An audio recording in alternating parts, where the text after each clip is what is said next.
Okay, what is going on YouTube? A little later than expected. Sorry to anyone who I told in our leagues that we were going to do this.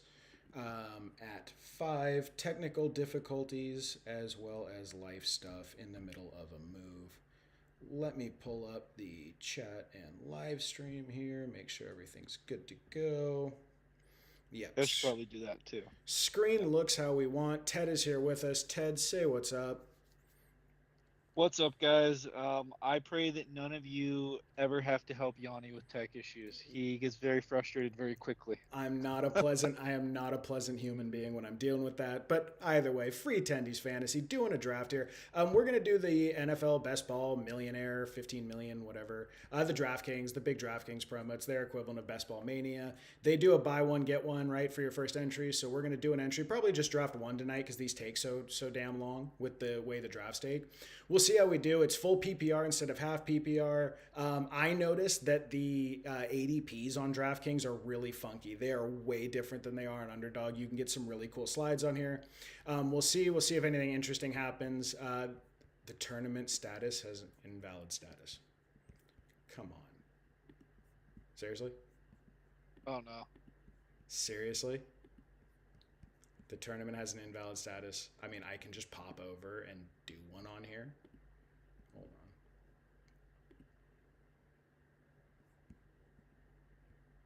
God, DraftKings stinks. Yeah, dude. Hold on. So this is the one. It's buy one get one. Do I have to click the promo first? Do you think they'll just register that I did it or not? Should I like You know, I'd just send it, man. I have no idea how to work this platform whatsoever.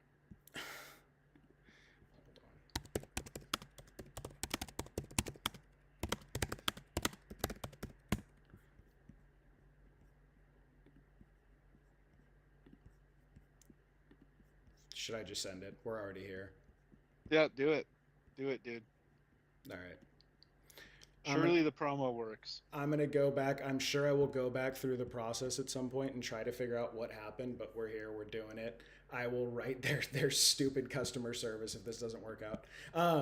Yeah, but this has been really it has been interesting. I see why the underdog drafters are digging the DraftKings so much. There's just weird stuff. I saw 6-7 turn Quinshon Judkins. I've seen like Jalen Hurts and Jaden Daniels going as late as the 8th round, but then the mid-range quarterbacks get pulled way up. For some reason, Malik Washington is like a pick in the 150s, which is weird.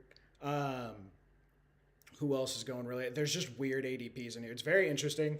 I felt the need to rush elite quarterback and then get one of the secondary quarterbacks around pick 100 and just leave it there because of the way the ADP slides around so much.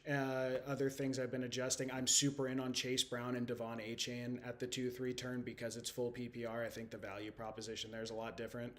And then I'm taking Amon-Ra St. Brown over JSN in full PPR this year. I think the Lions have the most prolific passing offense in the NFL this year. I think Jared Goff throws for 40 touchdowns. Their defense is absolute garbage. They played mostly indoor games or high scoring games through 16 weeks.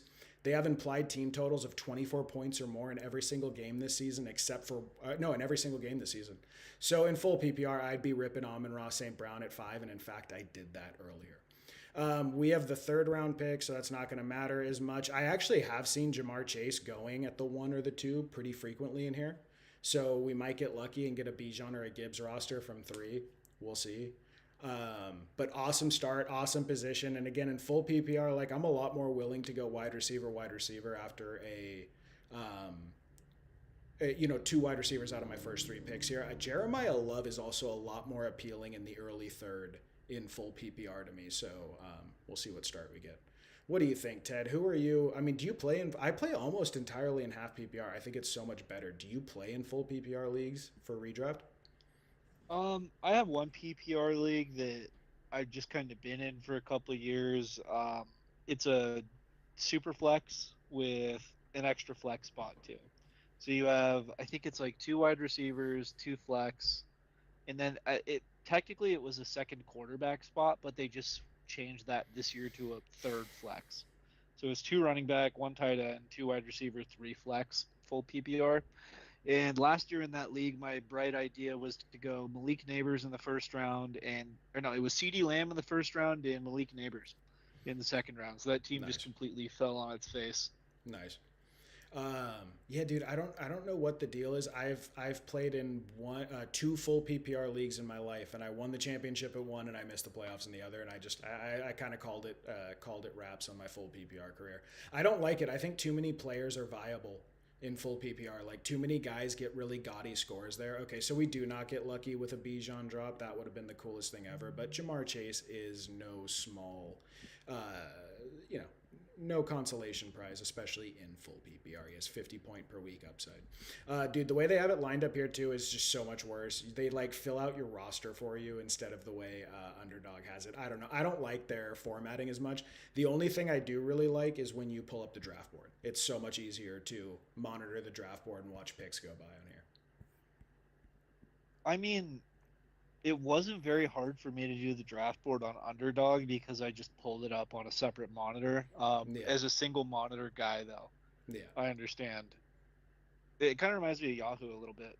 Yeah, so super chalk here, nothing too interesting. I do think CMC should go above Taylor and Cook in full PPR just because, like, he has every ounce of the ceiling of upside of Gibbs and Robinson in full PPR. I'm still very nervous about his health this year. He probably won't be a pick I'm making, but I do think he deserves to go there in this format. I probably would be taking JSN and Amon Ra there, though. Again, trying to adjust a little bit for what I'm doing here. Um, I think I got an Amon Ra Chase Brown start. I got an Amon Ra Devon A Chain start, and I got a James Cook Saquon start in my draft so far here. James Cook and Saquon highlighted this week by Josh and Hayden as two players they think are priced too high in draft rooms, which is very interesting because those are two of my favorite players to draft. Yeah. So we'll see. Well, Saquon was the opposite. Saquon, they said he's rated too low. They have Saquon at 7 and 8 overall. So they're super in on that was why they hated that ADP was so you're right, it was on the ADP we hate list, but that was a hate because they thought it was way too low. Where James Cook and Omarion Hampton, two of my favorite players in the world to draft this year, were both guys that Hayden thought were too high. Sounded like Josh was a little more in on both. I don't blame him, dude. I don't blame him.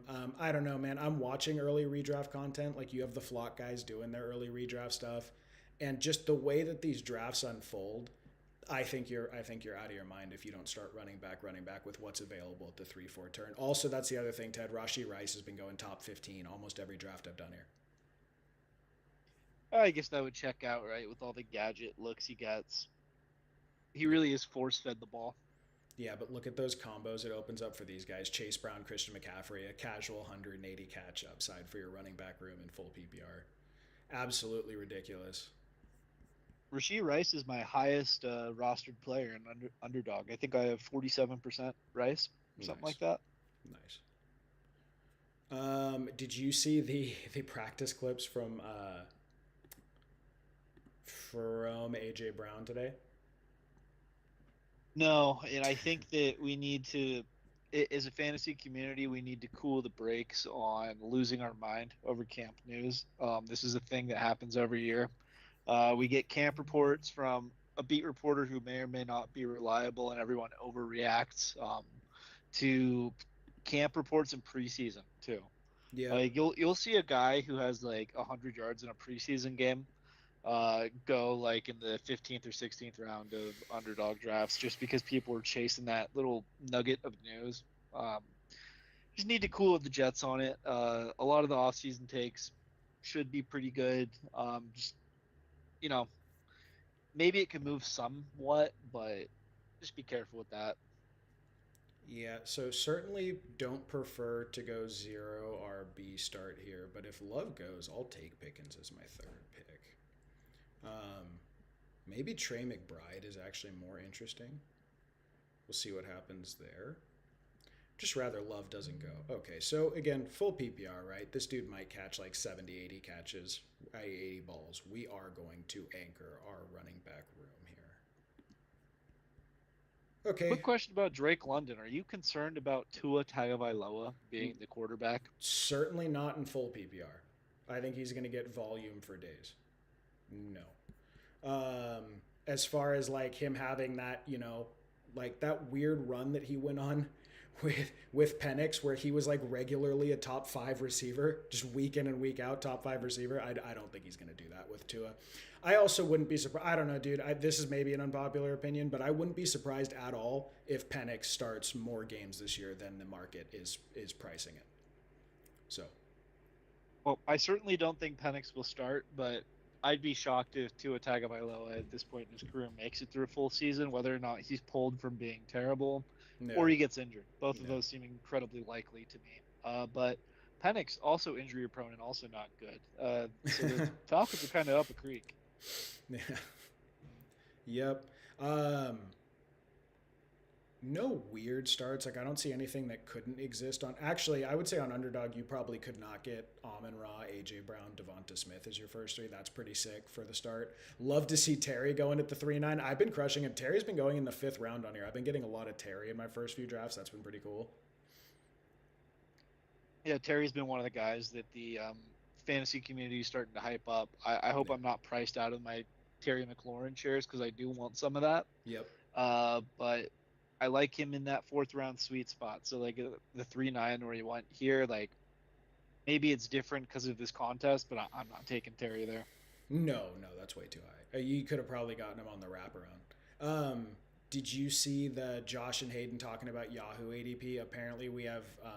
I don't know if that's accurate. We have to go check on that. Maybe do some mocks there at some point for Yahoo. But they were saying that Laporta is now a 6th round pick, Tucker Kraft in the 5th, Warren is up in the 4th, and Loveland's approaching a 3rd round pick. I guess tight end ADP is slid way up on there, which would be Interesting. which would be upsetting to me. I don't know if that's accurate. I mean, but they would know they were on the Yahoo in Playja. I don't know if that's accurate, but if that is the case, I'm probably going to end up being a zero tight. In that case, I think if those prices compress like that, I think it's a lot more justifiable to take Bowers or McBride where they're going, and I may end up being a just late tight end guy, and that's going to be my thing. If they go that high, that's like a lot, because then at that point you are leaving like a Mike Evans or a Terry McLaurin on the board for like Tucker Kraft. I have a hard time getting there, I think. Yeah, no, if that, well, it depends. If I go zero RB to start, right, and I already have 3 wide receivers, maybe I see a world. But yeah, I would much prefer to draft that cluster of wide receivers at that range. So up here, I really, really like DeAndre Swift in full PPR. That's a really big one for me. I feel great about Swift because he's going to get the receptions work. That is not something that is threatened uh, by his boy in the backfield, Manungai. So, but ideally, I get Josh Jacobs here, and it's not a problem. Um, oh, please. There's no way this guy lets Josh Jacobs fall this late, right? But I'll take Tetaroa. Again, full PPR, Tetaroa, mid 4th. Okay, so there goes Josh Jacobs.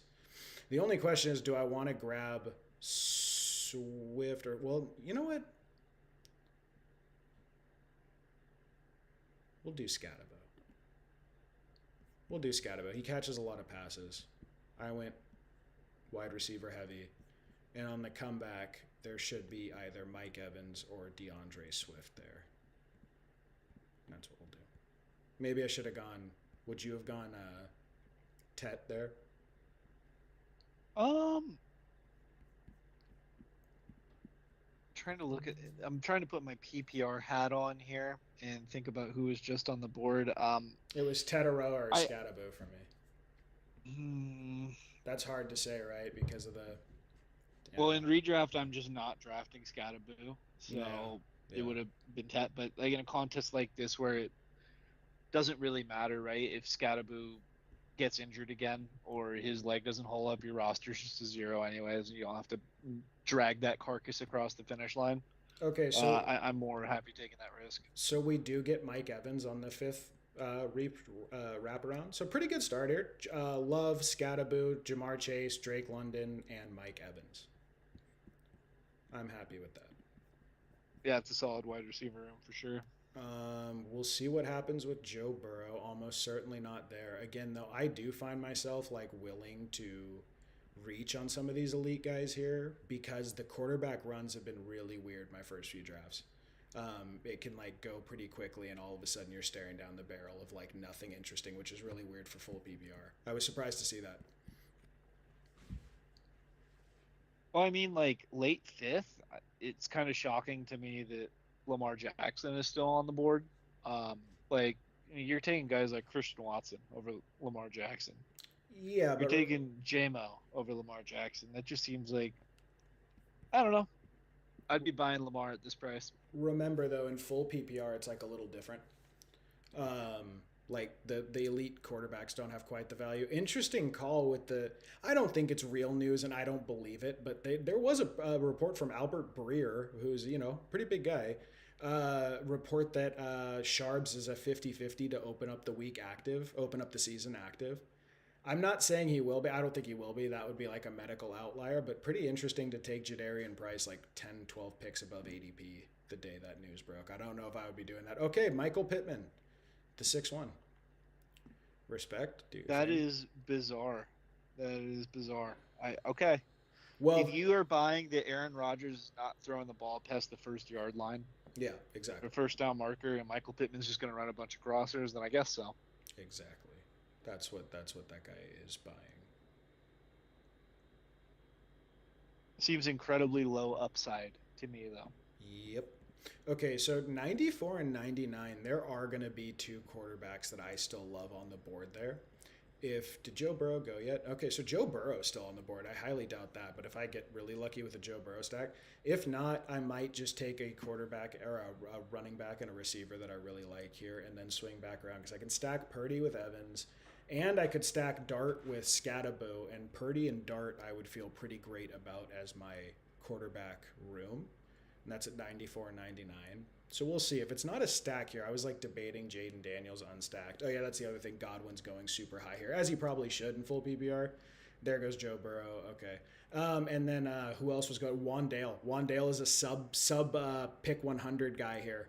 He goes in like the 90s because he's caught Oh, 100. 140 he's known targets. as the PPR scam. Yeah, yeah, yeah, So yeah. it checks out. Yeah, I think that's a pretty good bet here. Oh god, the Marvin Harrison Jr. tape is not great. I will still take him, but it is not great. What are you talking about? That one ball he missed that Just, like got overthrown too. just getting injured, dropping balls. It's not, it's not like a real. I'm not actually saying you go fade him. It just does not look ideal. It's not an ideal start for a player that's pretty controversial in the old fantasy community. I'll tell you what though, in full PPR, I will absolutely crush Tyler Warren at the turn, and I don't get him. Okay, so that was exciting for a second. Dude, Drake May feels like such a better value in these guys, but it is full PPR. I'm going to take. I'm going to trust that I can get Purdy and Dart at the turn. Take Cardinal Tate here. I know that's going to sicken you. You hate Cardinal Tate, but we will take Cardinal Tate there as our wide receiver 4. Yeah, man. I am selling all of the Titans pass catchers that I possibly can. It's probably not the worst call. So shit, there goes Warren, who for sure would have been my pick there if I could have gotten him. I don't really want Pollard, especially not in full PPR. Okay, so at that point, do you just consider Daniels or Drake May because they're there? Go Tucker Craft. I could just go Tucker I mean, Craft. in best ball, if you have an elite, like uncorrelated quarterback, I don't think that hurts you. Yeah. So what am I at? Pick 75. That's Drake May, 11 picks behind ADP.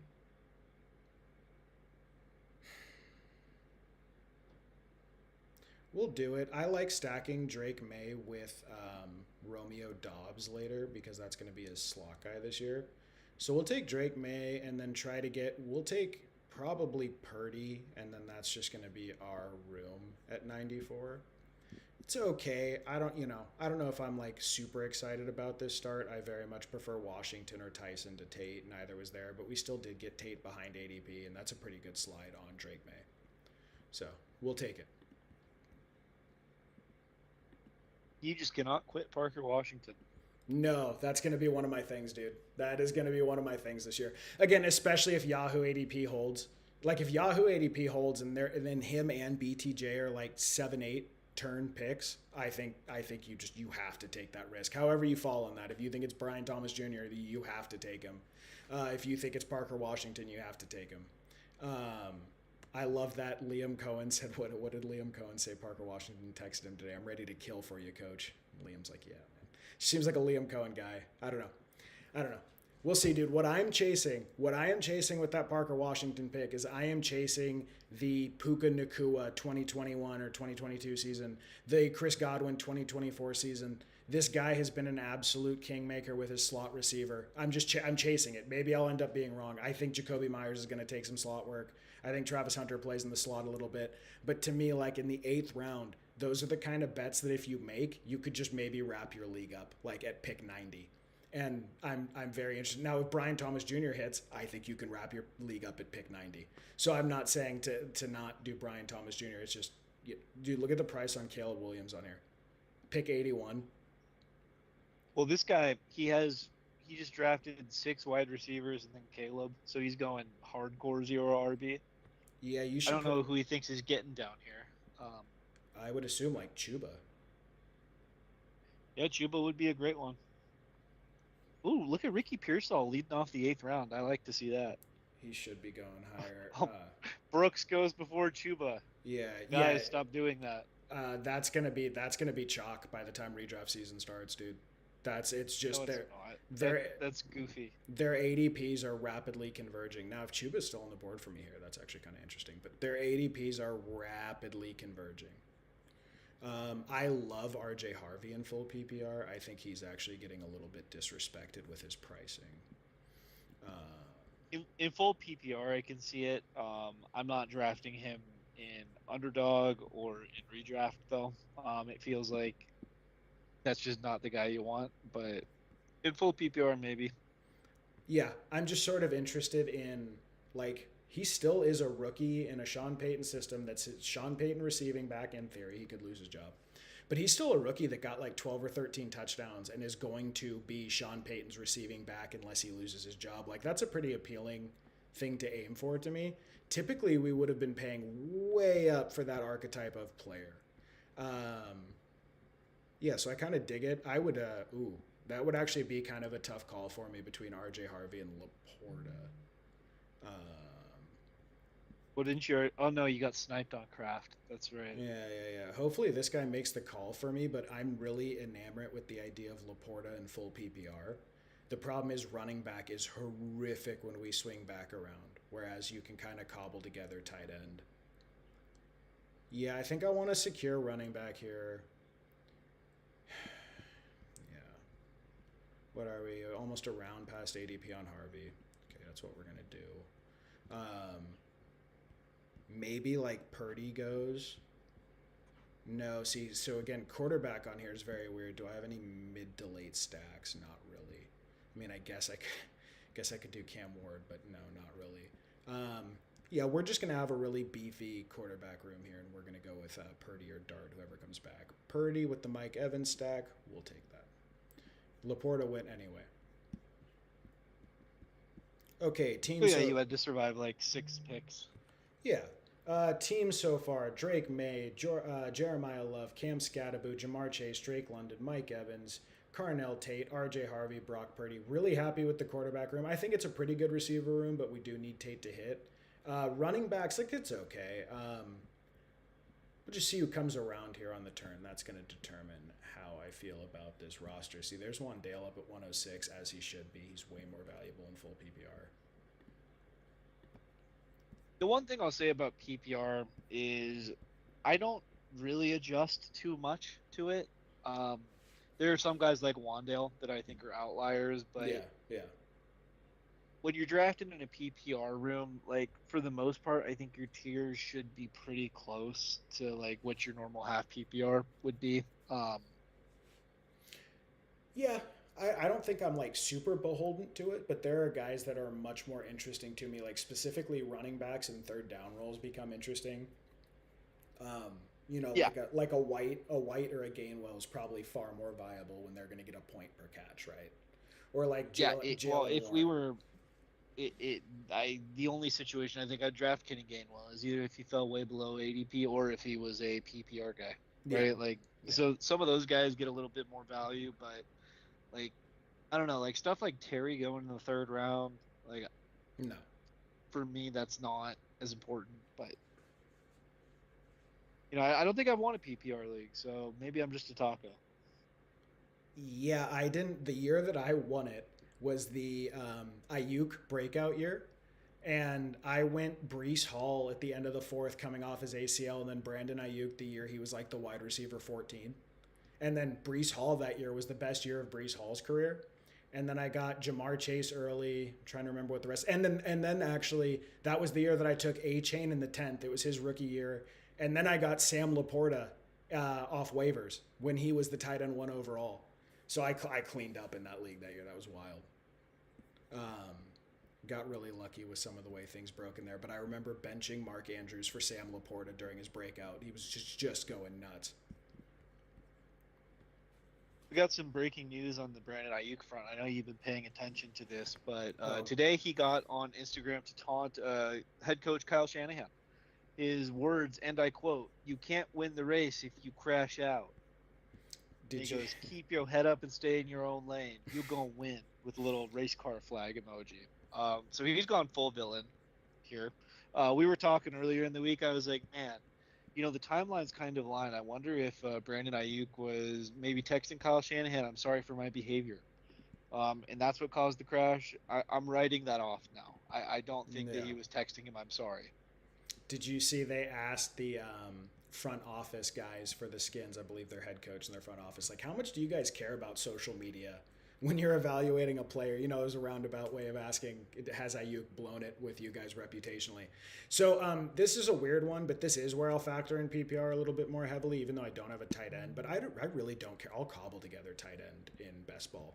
Romeo Dobbs being tabbed as the slot in New England is something that's really interesting to me, especially with a Drake May stack. If he really does get full time slot work, I think he has like real ceiling this year. Drake May really makes use of that role. Think of all the guys in the Josh McDaniel system that have absolutely accelerated from, the whole Tom Brady era, basically. I'm very excited about that now. And as your wide receiver 5, I think that's a really great pull there. I would like to follow up here with Kelsey if possible. Yeah, like I'm trying to see who else is on the board. Like you have your Kelsey. Andrews pick, but Andrews feels a little bit more gross in PPR because I think you're Yep. just hunting touchdowns with him. Yep. I like Um, I like Kelsey there. That's Kelsey behind ADP by a good distance. Anchors the room.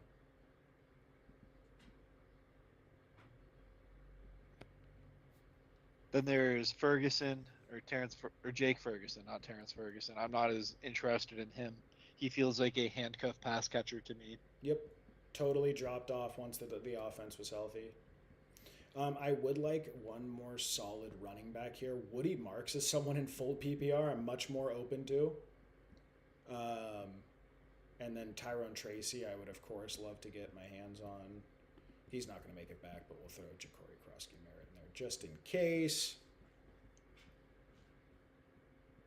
See, that's Yeah, what I'm. I do think with the Montgomery Woody Marks news that I have been more willing to draft Woody Marks. Um, Yeah, I don't. some of us might have said that he had arrived last year, and another one of us in the call had to tell our friend to pump the brakes on that. To to Uh, to be fair, he had 825 yards last year. Like that's a pretty good season. yeah, It's not trash. 825 yards. I think he probably had like 40 catches, 50 catches. no, he wasn't trash at all. But one of us had assumed that he would just get the full Yeah, workhorse role, and he had arrived. yeah, no, And then I don't think I've ever seen a player leave more games injured in the middle and then yep, come back as Woody yep, Marks. It was actually pretty incredible. yep. I had him on he was one of my most rostered players last year, and my just Yahoo notifications would go crazy whenever he was playing. Not because touchdowns, because he was leaving the game injured. Yep. Not a fun guy to roster. I had to lean on him at points last year. Like in certain rosters, I actually needed him badly to come through, which was a statement about how injured several of my rosters were. Like I was relying on Woody Marks. I was waiting on Woody Marks news pretty regularly. It was not fun. Would you be more interested in going for Diggs over Shaheed here in a PPR setting? Oh, well, he goes anyways, so you're not Doesn't getting matter him. now. Yeah, I would say that because Shaheed, right, is so big play. I actually would be interested in Jalen Coker here too. Ideally, I want Woody Marks. I hope I don't have to make a choice on any of these because the running backs are really tough after that. Like after that, it would be trying to swing around on Samson or Kamara because I would like to get 5 running backs here with the triple wide receiver start. It's going to be a little bit tough if I don't get Marks, and I think I may just end up taking one of these guys I don't like as much, but I would take him to build structurally. There goes Coker and Shaheed, which were the 2 wide receivers I really like at this price.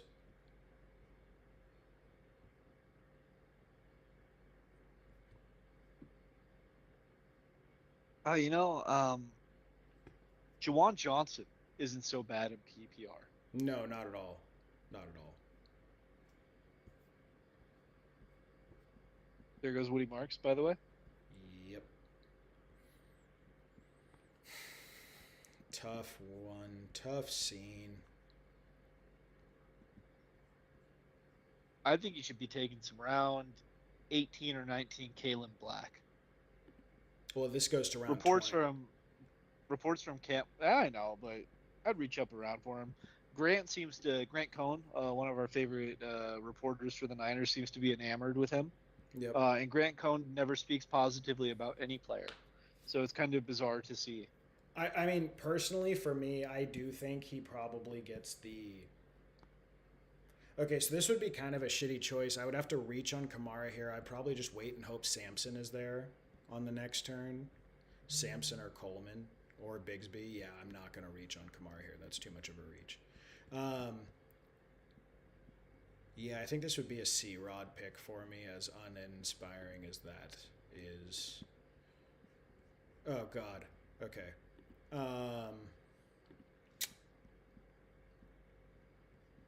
Gonna take a tight end I love here. Would you take Strange or Johnson? Full PPR. Do Strange probably. Okay. We'll we'll bolster that a little bit. We're gonna look for running backs that fall back. That actually makes me feel better about my tight end room. We'll still take one more. Probably gonna wait on running back now. I don't know if I really want to take Kamara up here when you have like some guys that should see some really healthy volume. Still, I don't know if Jennings sees really healthy volume, but I feel pretty good about those 3 receivers, enough so that I don't want to reach on Kamara. And at this point in their careers, I don't really know what the difference is between Kamara and Dylan Sampson. As sad as that is to say, I don't know if there's a huge difference there in terms of outlook. Oh, Kamara, I think it's on the his floor is much lower. I think Kamara could just be a total zero at this point in his career. Um, Okay, so there goes Jalen McMillan. That's what I would have taken. We'll take a first round rookie in the 150s, Omar Cooper Jr. He slates as their slot receiver. I think that's a pretty good wide receiver 6. I just don't like that I only have 3 running backs this late in the draft. Like, that is a thin running back room. We're probably going to have to go 6 running backs here. And if 2 of these guys are not available on the comeback, we're kind of in some trouble here. Again, in full PPR, like I actually don't care about that as much. Like the running back room, I think you can get so much upside from your receivers that it's not as big of a thing. And I do have really good receivers here and a really good quarterback room. But still, I don't like being this thin. This is a lot more thin than I would normally build. yeah, man. I mean, that's part of when you spend that first round pick. When you're early in the first round and you take wide receiver, Yep. this can just kind of happen where guys Yep. the strategy now is to be taking running backs early, which it should have been the entire time. Yep. And now you can just miss out. How do you feel about that? Do you think, so like I've been trying to think about, like, did something structurally change in the NFL that shifted running back injury risk a little bit? And I was trying to think about, like, well, there's better sports med, right? There's like peptides and there's better training, maybe. There's, like athletic training is always improving. But then I was trying to think about, like, because did you know, I was actually surprised when I saw this. I ran Fantasy Pros data from 2013 to now. So like 13, 14 years worth of data to see if like the bell cow or the workhorse running back was going extinct. And it turns out no. The last 2 years have actually been an outlier for the number of workhorse running backs there's been in the NFL, which I thought was pretty interesting. That's like not what you would think intuitively when you look at it. So I was surprised to see that. So what I mean, because part of me thought like are running backs staying healthier because there's less workhorses, and that's actually not true when you look at the usage rates as of late. I guess like defenses play more cover too, so there's less packed boxes, which I do think is a big one. Like running backs aren't running into a brick wall the way they were in like the late 2010s. They're getting more receiving work, which is lower impact, right? Receiving work is not the same thing as running. Defenders are lighter because the game's more sideline to sideline. There's more substitution packages, so there's more like defensive backs in the box. I think all of that could have structurally led to running backs being less likely to get injured. Do you think it's that, or do you think they just got lucky with injury chance and that's going to come back around and we're going to have a year where like 6 of the top 12 drafted running backs go down and wide receiver rules the day? Because I see some people thinking they're getting ahead of that now by drafting wide receiver heavy while everyone's going running back heavy. And to me, like, it just doesn't seem worth it at all. If I get to pick like 7 or 8 and redraft half PPR, I'm going to go running back every time. And you can guarantee to go running back every time if you want to from there. I'm not usually making a bet that someone's going to get injured. It is my main thing. Like, there are outliers, like when it's Christian McCaffrey this year, for example, that gives me pause. But I don't know. I'm not trying to draft a wide receiver because I think there's less of a chance that they get injured. The idea of getting the more valuable resource, I guess, and the more scarce resource in running back early or elite running back early is far more valuable to me than trying to maybe play around an injury. So, yeah, to me, it's like the trend is your friend till it ends, right? And so I like Jonah Coleman a lot more than Dylan Sampson here, but again, full PPR. I also took RJ Harvey. I want to lock. I think Dylan Sampson gets actual passing volume here this year, and it doesn't really matter the choice was made for me. The Browns' offensive line is terrible. Their defense is a lot worse. I think they're going to pass a lot more than people think, and Dylan Sampson's a really good receiving back. He was like an outlier in receiving efficiency last year. I continue to think he is underrated and really like adding him in here, especially in full PPR. Pretty stoked to get Dylan Sampson there. If one of Tank Bigsby or Jawan Jennings could have been there, he could have. He is not. We have a tight end room that's like okay. We'll look to get a tight end maybe on the next go around here. I personally would really like to add Tank Bigsby or Isaac Tesla here. Oh, actually, no. We have Purdy. If Tank Bigsby goes, we're adding Stribling.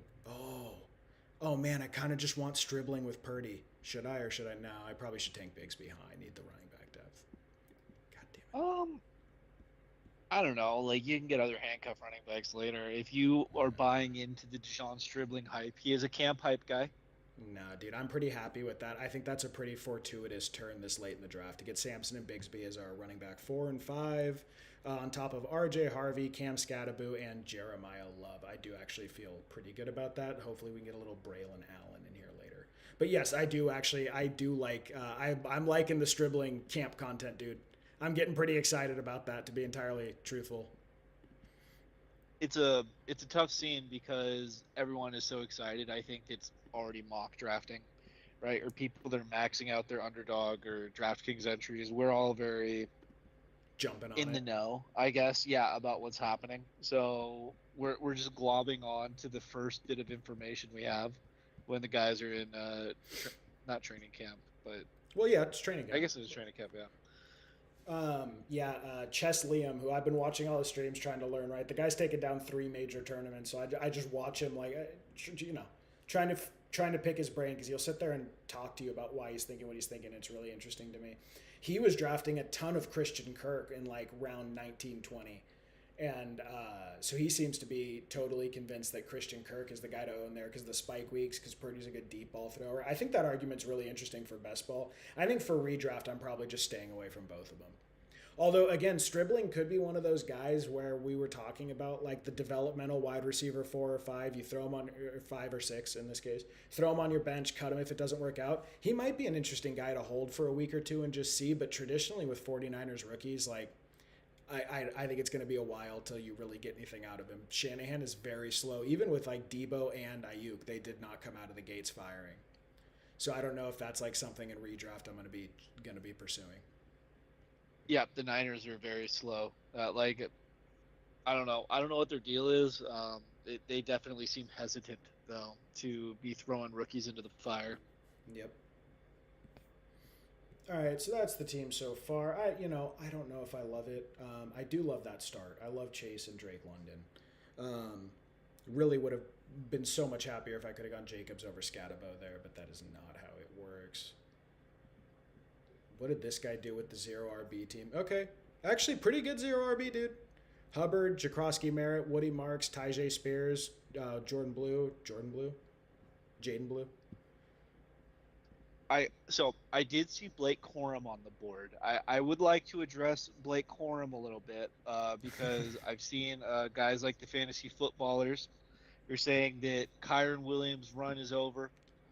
His run as a RB1 is over. Blake Corum is coming, and I don't. I'd just like to ask the room what has changed.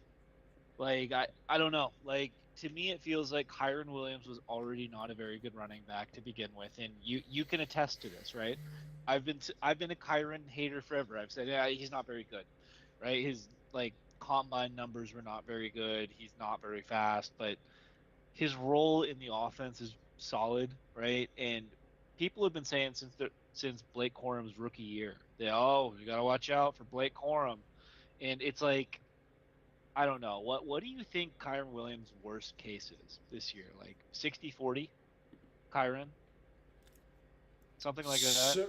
So I mean, but see, his worst case, that's a tough question, right? What do I think his worst case is? Because his worst case is pretty Barring bad. injury, yeah. Yeah, like barring injury.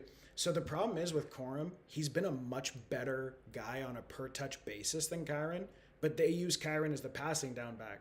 So the way I see Kyron going south this year is if they really do decide Corum is the more efficient runner, take a little Braylon Allen RB6, Sean Tucker RB6, or Zachariah Branch, the rookie from the Falcons in full PPR. You make the call. It sounds like Zachariah Branch is not going to be on the field. Okay, Braylon Allen so or Sean. I would avoid that. Braylon Allen or Sean Tucker back here.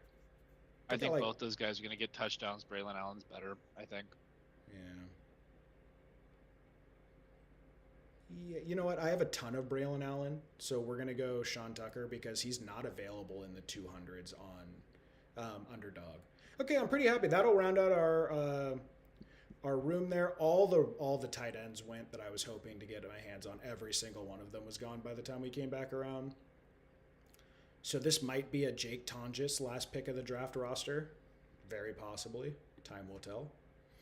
I love drafting Jake Tonjes.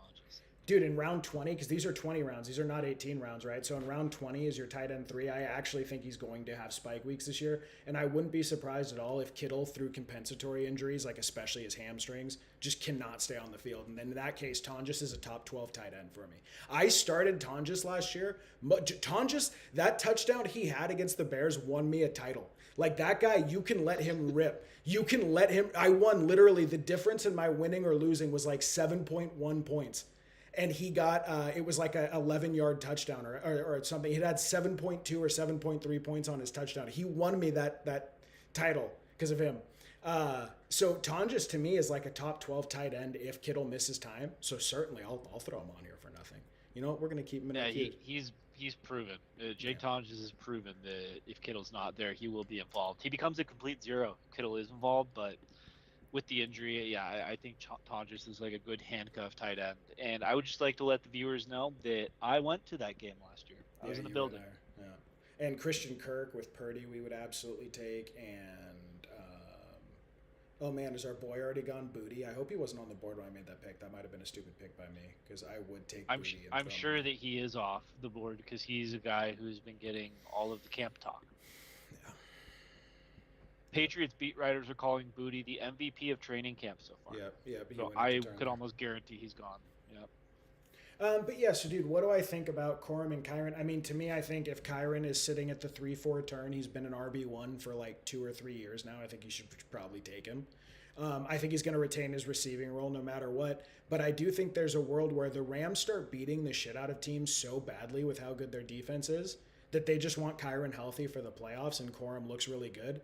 I think it could be like a 50-50 where Corum gets or where Kyron gets the receiving work and Corum gets the red zone work. And in that case, like it's certainly Corum at cost.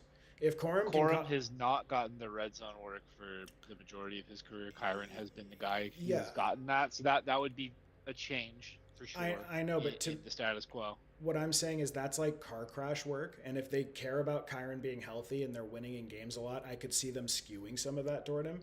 And then like Kyron sort of becomes a 50-50 receiving back sort of thing. I don't really know if that's going to like I'm not terribly concerned with Kyron. I just would not draft him over Josh Jacobs at all and they're going in the same range. So that's all it is for me. Certainly not over Josh Jacobs. And I think the other one I got sold on today that I'd take before Kyron is Javonte Williams.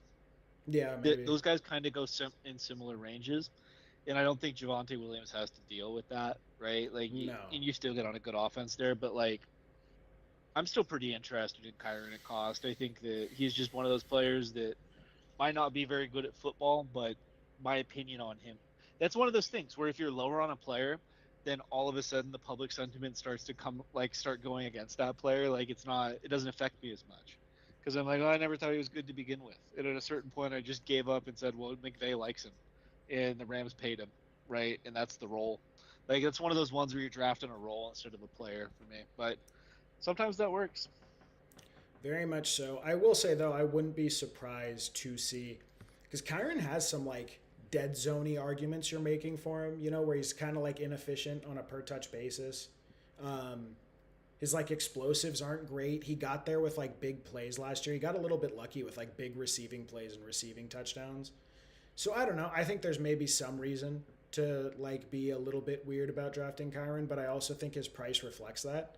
Because if he was priced where like, okay, so cool, we get a late Christian Kirk stack with Brock Purdy at 215. That's pretty good.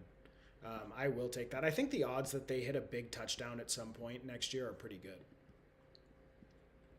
I don't really see a tight end I love here, so I do think we're actually going to wait for the late Jake Tonjes stack. I don't think there's any way someone is coming up here to get Jake Tonjes. And go You would have to be a another. Niners fan. Yeah, there's no way. Ooh. Okay, sorry, time is up. Yeah, you know what? We're gonna go Kalen Black. Make this a very Ninersy roster for our big $1 million entry. If Christian McCaffrey goes down, we're in the money. And then yeah, we'll finish up with Jake Tonjes. Probably too much Niners. Like you're not supposed to stack that aggressively, but they weren't expensive Niners. We went Brock Purdy on top of Mike Evans, and then we got the cheap guys. Kalen Black, Christian Kirk is our 18th and 19th pick, and then we'll go Jake Tonjes as our third tight end. I don't know. Maybe it makes more sense to take Njoku or Stowers, but I don't know. It's kind of Reports are that Eli Stowers is not the backup. It is Grant Calcaterra still. So Eli Stowers is someone I'm procedurally not taking at all. I don't know, dude. It's still a second round rookie. I feel pretty good about that. I don't know. I don't know. Maybe. There was a lot of weird blocking tight ends that were taken this year. Like who's that fellow the Jaguars drafted? I don't even know his Let me name. pull it up. I blocked out all their names.